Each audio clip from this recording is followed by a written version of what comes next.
So like 90% of our DJs have no radio experience at all. They come in, they've never done radio, but they have ideas, you know, they want to share.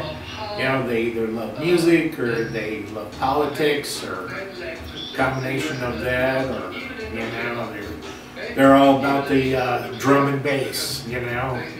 They just want to come in and play their drum and bass music. That's it, you know, whatever. In the life of the station, have you seen any candidates come in on the opposite side of things, on the right, more on the right, that have tried to apply for stations, or is it pretty much right-wing people? Mm-hmm. Probably the closest thing we have to a right-winger would be Zippy the Yippie, yeah, who is a libertarian. Now, there's a lot of difference between a Republican and a libertarian. Zippy the Yippie, of the Libertarian Party show, which usually airs just before mine, every Monday, 2 to 4 p.m. I had some friends who lived in the area a long time ago, back in the early 80s. And they had 3 kids. And I brought the kids a book of Zippy stories from Zippy the Yippie. I'm sorry, Zippy the Pinhead, I beg your pardon. I'm so used to saying Zippy the Yippie now. Bill Griffith's Zippy the Pinhead stories. And the youngest started calling me Zippy, and then all the other kids started calling me Zippy, and soon the parents started calling me Zippy. And before I knew it in the community, I became known as Zippy. And some people still call me that. And as for being a Yippie, well, I was a big fan of the early Yippies, especially Abby Hoffman. And consequently, it just seemed to fit together. So my DJ name became Zippy the Yippie. Really, really great people will get involved in city government and turn into complete assholes because of the requirements of getting along and getting stuff done. But that's, you know, that's just an excuse. It's really about power corrupting. You know, power does corrupt. If you take power and authority on yourself instead of sharing it, you become less effective and you betray your own principles. Without exception. I've never seen anybody pull it off without, except, well, maybe Ron Dellums. Maybe Ron Dellums. But Ron Dellums really, he was aloof. And that's how he pulled it off.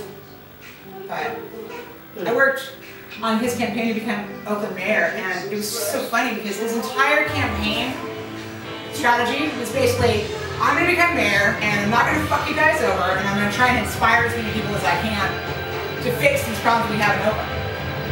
But I'm not going to do anything, because that's up to y'all, you know? That's up to Oakland to fix its own problems. I can't fix anything for you. I'm not magic. I'm not a magic Negro. Remember they were saying that about Obama? And he's like, I'm going to be really clear. I don't even have a plan. I'm saying let's come up with a plan together, and I will give you the support that I can, and I'll do whatever I can to, like, make sure that the kids are involved, and women are involved, and everybody's involved. And, you know, we'll get going on fixing what's wrong with Oakland City government together. And then as soon as they elected him, they started complaining that I didn't have a plan. And then you know, I was just like, oh my God, Ron Dellums won't do anything, Why won't he save us? Why won't he save us? And I'm like, he's not magic. He's not magic. He can't just write, you know, sign a resolution and fix all this stuff, you know? He's got more power than any of the other Oakland mayors have ever had over the police department, for example. I mean, Gene Kwan is making more headway with the police association than any mayor in my lifetime. But not because she's so strong or because she's so, like, dedicated, but because the feds are going to come in and put them into receivership if they don't clean up their act in Oakland. It's the feds. Just thinking about it, I'm not encouraging young people to break the law.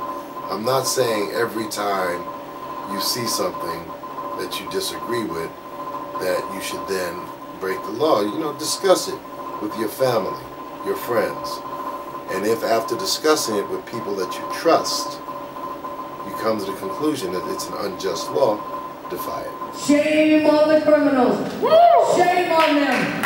You not only foreclosed on these elders' houses, you bulldozed it. Don't be surprised if one day the black bloc comes to your lawns and has as a bulldozer there for you. But in reality, you are in violation of the Nuremberg Principles, Article 6, for preparation and destruction of innocent villages, towns, and cities. You have been violating those laws, international laws, by proceeding with this mongrel, and so many of you here with gentrification. Gentrification equals economic apartheid. Which we can do. So torture then is accepted because we need to go after the bad guys, okay? So that in inquisitorial doctrine is... Hello, Berkeley Liberation Radio. Hi, how are you?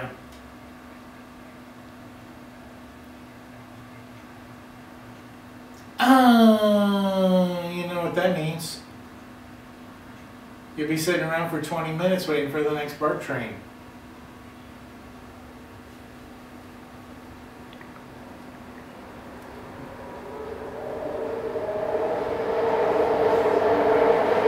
Oh, you sound kind of wheezy.